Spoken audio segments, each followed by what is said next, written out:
school builders.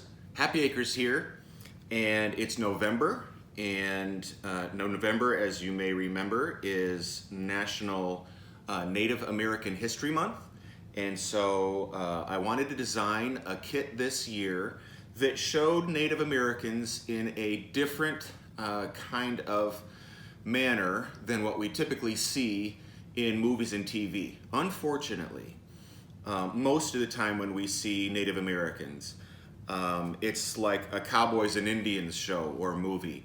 And there's violence, there's tribal disputes, there's settlers against the natives, and there are battles, there are people dying, and it's not cool, it's not fun to watch those kind of movies, for me anyway. I don't like to see anyone being oppressed. And since we are the visitors to this land, and we came in and kind of by force took this land, I understand why the movies and TV showcase cowboys and Indians and settlers and Indians kinds of things, because they believe they're showing history but they're showing it from one perspective.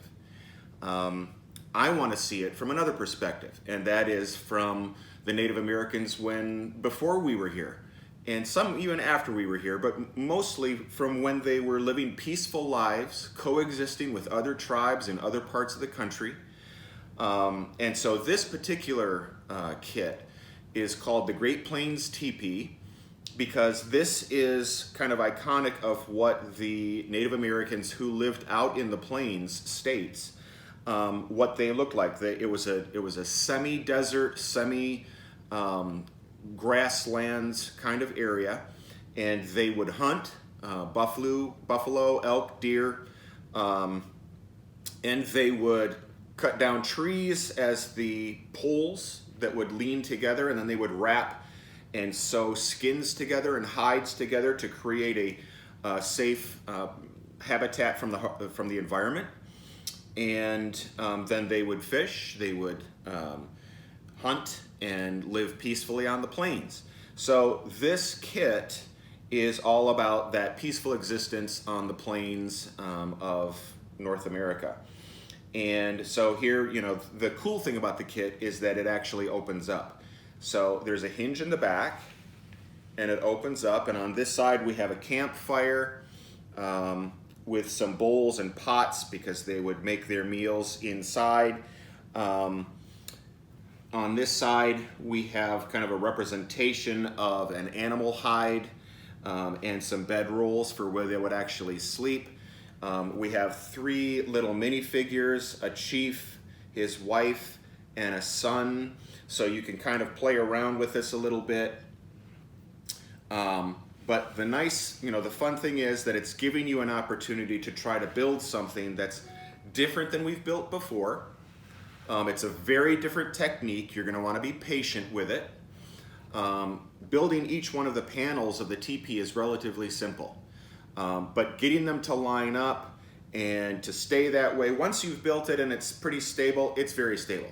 If you try to move this, put it in the car and drive it to grandma's house or something to show her, it's going to fall apart a little bit, and you're going to have to piece it back together just to get the shape correct again. But once you've built it, it's pretty stable, and like as you can see, even opening and closing it, it's quite nice. So I hope that you enjoy this build. It's definitely something different than we've ever done before. And I hope you enjoy also in the classroom time periods learning more about Native American history, and understanding that these people could be an extremely loving, peaceful, nature-oriented group of individuals. They were very much in harmony with the land. And unfortunately, our stories today and our media today show them in a very different way. And it's not what I prefer. I would far rather see them in this way, in this light. But I hope that you learn a lot this month about Native American history and what they've done for our culture, all the positive things they've done, and just enjoy this build. So for now, dig right in, have fun, and build on.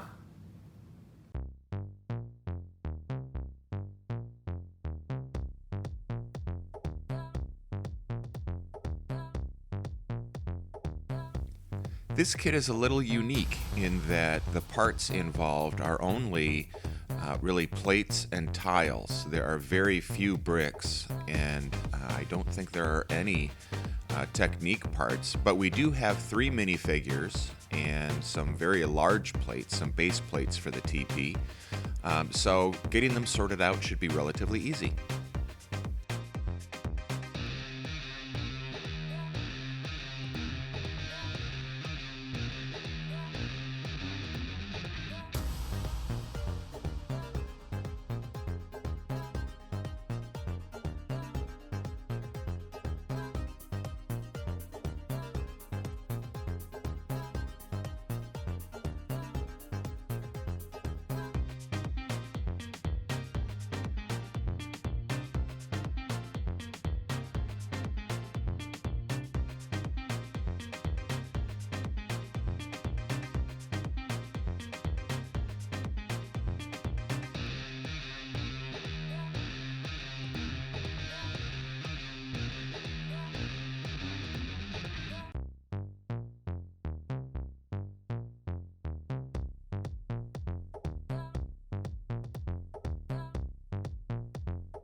As always with these videos, I would recommend that you have the PDF instructions on hand, just for a reference point if anything gets kind of tricky.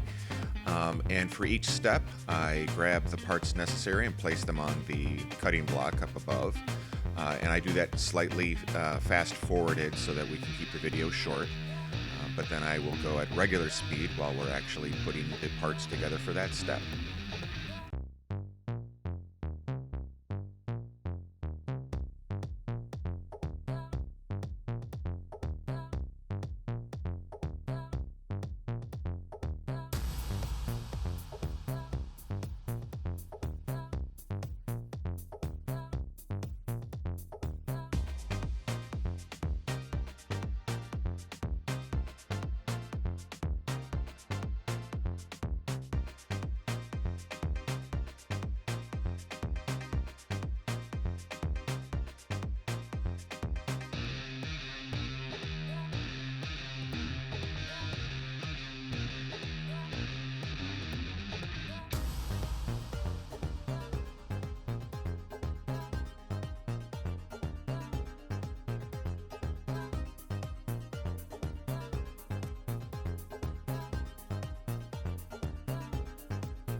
Many times when we have parts situated away from others on a plate, I'll do counting just for reference points to make sure I have the parts placed in the right spot. I just count the studs either in rows or columns, and I make sure that that part gets placed in the right spot.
To develop a strong foundation for the panels of our teepee, especially those that are on an angle, that are not straight up and down or side to side, I'm using these swivel plates, and as you'll see, I want to make sure that they line up to each other, because the fit is going to be tight, but it's actually a perfect fit, and it will help create a very stable base for those panel tiles that are on angles.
As I was designing and building the prototype for this kit, I found that it's easiest to place one end on one of the swivel plates, and then to get the other end, because it's so tight, to get the other end in place, I open the swivel plate just a little bit so that the edge can slot in, and then I push them into position together, and it worked quite well.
I left my search for this part in the video because I wanted to show everybody that even when you're working with Lego parts all the time, it's still sometimes easy to misplace them.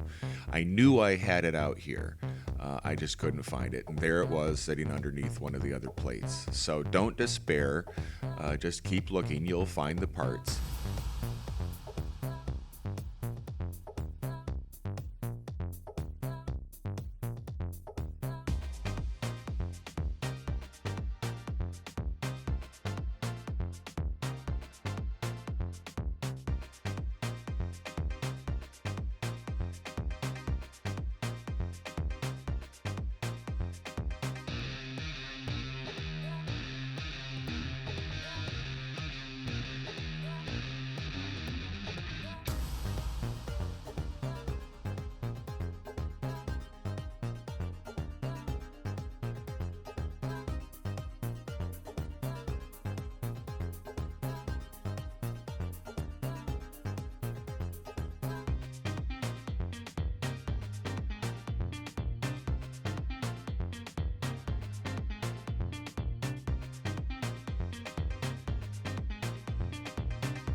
Now that the base of the teepee is complete, we can start working on the panels.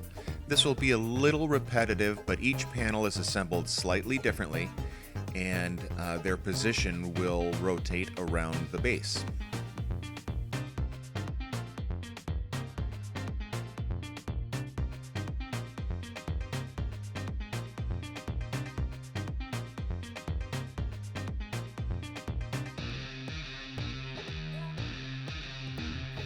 You'll notice that for each of the panels, I start construction with the plates facing down, so that we're actually working from the bottom side of the plates. This is because the next steps are in support of the front plates. So each of these pieces will actually support the structure, and we do that from the back side so it doesn't show up on the front.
In step 60, you're going to see me place a 1x2 very dark tile, and that right there is actually a dark brown tile. Don't confuse that with the two black tiles, 1x2, that are in the kit. The tiles, the smaller tiles that fit at the bottom of these plates, are always going to be the dark brown, but they can be a little tricky in certain lighting to differentiate between the black and the dark brown. So just make sure that you use the dark brown at the bottoms of these panels.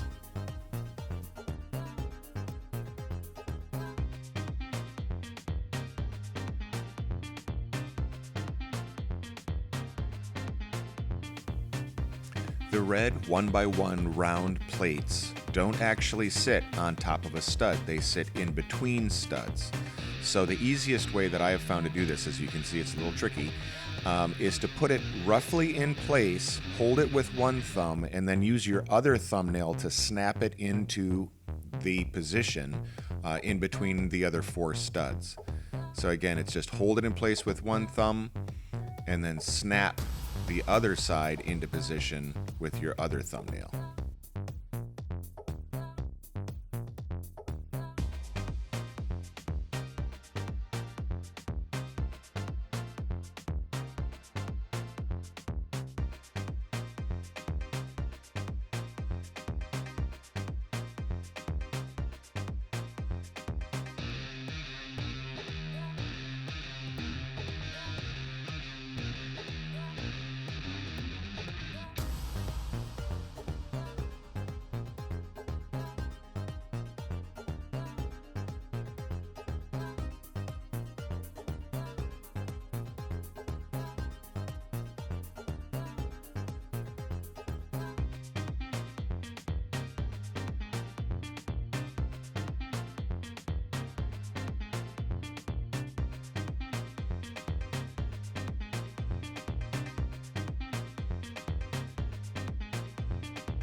When positioning this small stick, this pole at the top of each panel, even though it pivots pretty easily, I would recommend that you go either straight or a little up above in position. As you'll see later, these are going to help keep each panel in place and not falling into each other and slipping into the interior portion of the teepee.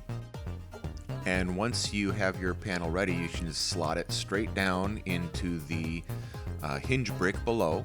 I would also recommend that you leave it as far vertical as you can for now. If it's leaning over, it will fall. So try to leave it up, standing straight up as much as possible while you're building the other panels.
This time, the dark 1x2 tile that we're going to be using is the black tile.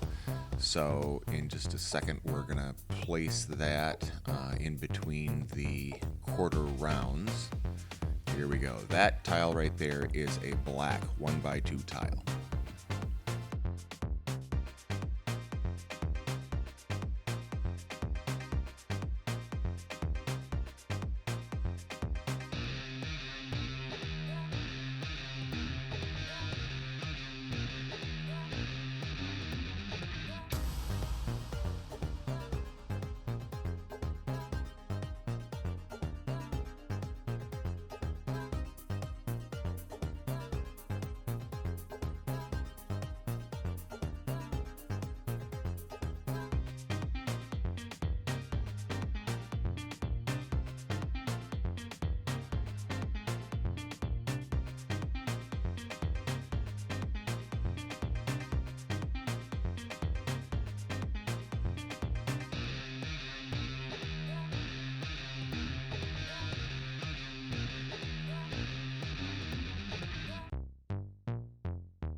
The next two panels we're going to build are a little different because they're on the back side of the teepee and are split in between, so that when the teepee opens up, they come together to join what looks like a single panel, but they're each just half a panel.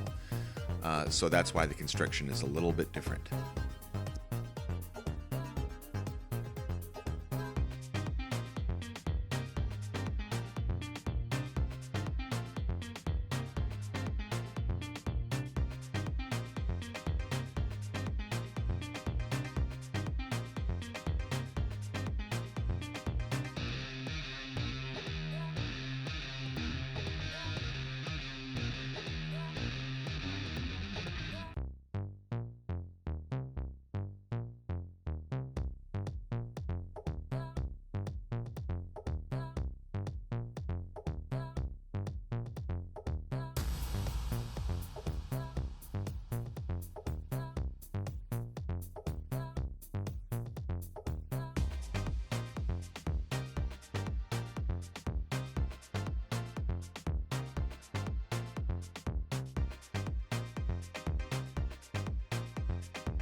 And now, like the back, the front is broken up into two pieces as well, front panel.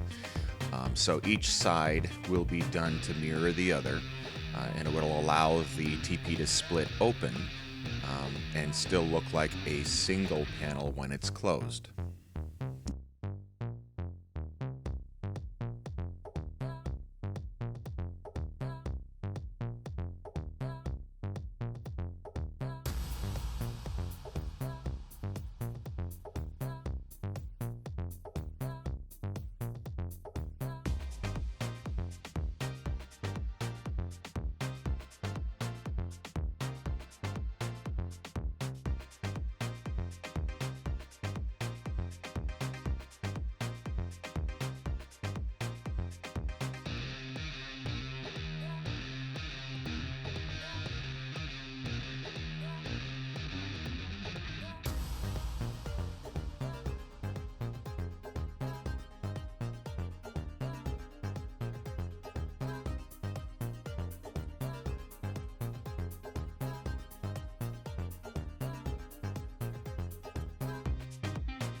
These last couple of panels can be a little tricky because it's harder to get your hands inside and make sure that the hinge plate locks down on the hinge brick. As you can see, I'm trying a couple of different options, trying to see if I can get the brick on there first. I'm taking it on and off, just trying to figure out what the easiest way is, and you may find an easier way. I think I tried opening up the teepee itself with the hinges and just seeing if I could get it that way. It's just a little bit of trial and error. Just be patient and it will eventually get in place.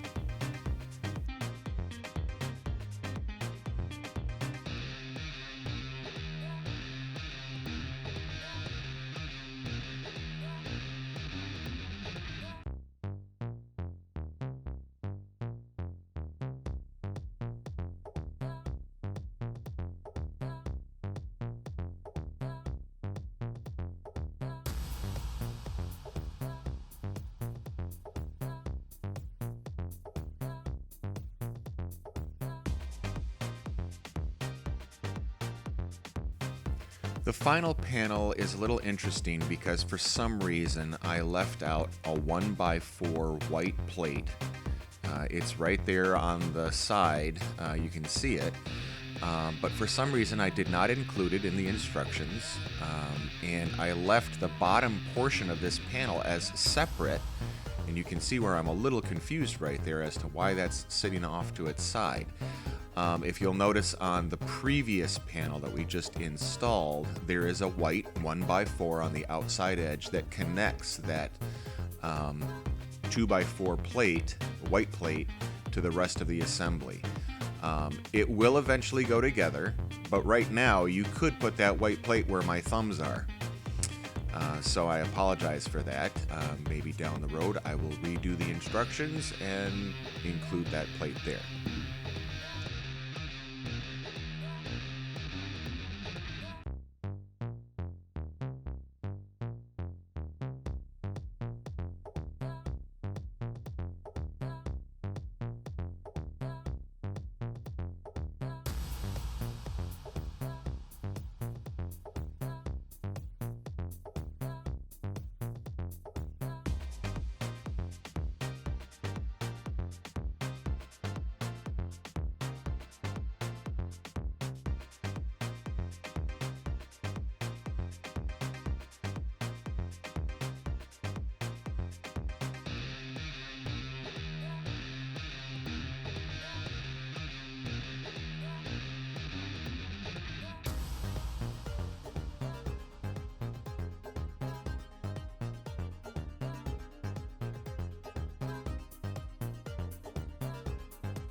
So now that all of the panels are assembled and positioned on the platform, of course I had to knock one off there, we can start to place them in such a way that they will help each other be stable as you lean them in towards the center. So what I'm trying to do is each side one at a time, because obviously we want the teepee to be stable when the plates are opened up as well as when it's closed. This may take a little trial and error, but just be patient, and you can definitely use the sticks that are coming out of the top of each panel to help kind of interlock them so that they help each other, not only in stabilization but just in placement, so that you can eventually open and close the teepee well.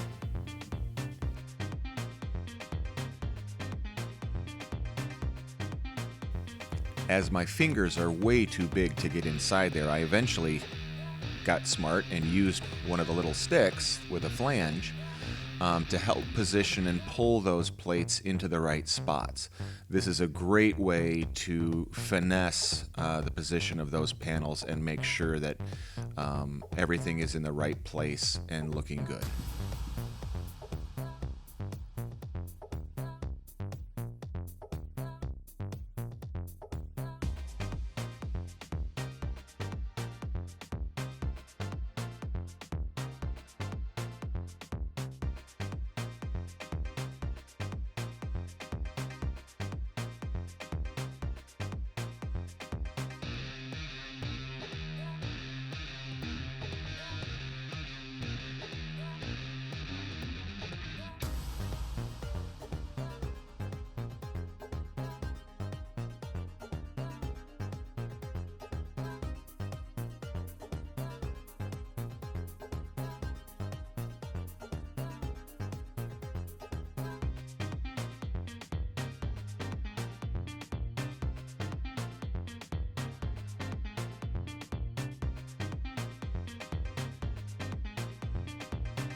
To get a good organic feel for this cactus plant, I guess is what I'll call it, try to make sure that when you place the individual stem pieces in that they're not lined up exactly with each other, that they're a little off center from the one below. That'll make sure it has that much more of an organic, real plant kind of look to it.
Our first minifigure is the Chief. He has kind of a grim face, kind of a stern look, and gray hair. The top is actually the torso of an Obi-Wan Kenobi minifigure from the Star Wars series.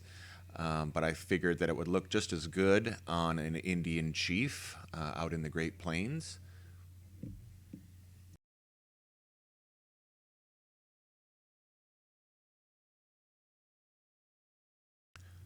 Our second minifigure is the chief's wife, and her torso, she has more of a lovely female look, and her torso actually has some beads and necklace work. It's an original Lego minifigure for female Indians, and her hair has a small bun in the back.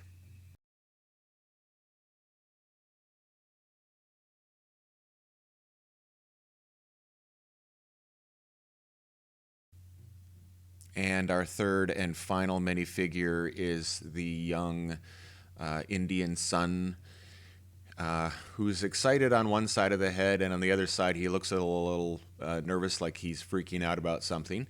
But in this case, I chose to use dark brown legs, and again, the torso is a Native American Lego design that has, again, beads across the chest plate. He has long black hair, and he is our final minifigure.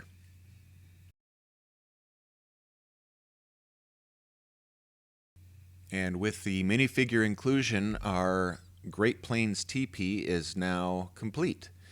I hope that you have enjoyed building this. I know I had a great time designing it and putting it together myself.